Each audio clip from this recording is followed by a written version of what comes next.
Hello guys, welcome back to my channel. In today's video I am going to take you guys through how to create a new user account on your Windows 10 PC.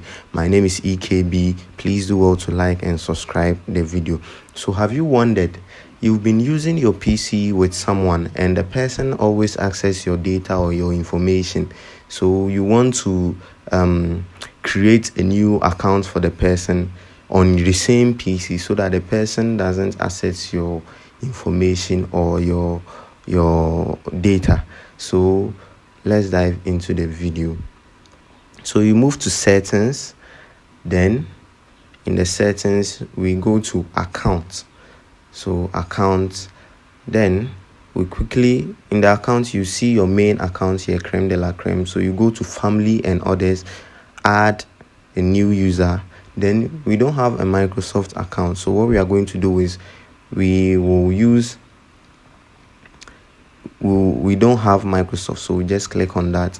Then we don't want to create a new one, we just want to use a local PC. So then we type in the new name for the new PC, the new account. Then you have to select some questions. You have to remember your answers so that in case you forget your password, you can use it as a hint. Then we click on next. So a new account has been created, new EKB. So let's sign out and try and log in into the new account which has been created.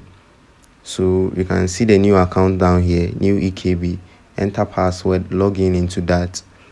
Then it will look as if you've installed a new Windows. So with the magic of video editing, I'll skip all these and we just look at the new interface we have.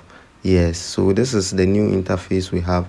So I've done this the manual way, and we can do it with command prompt too. So in our subsequent videos we are going to look at how to use command prompt to create a new user account on your Windows 10 PC. I hope you enjoyed this video. Please do well to like and subscribe. See you in the next video. Peace out.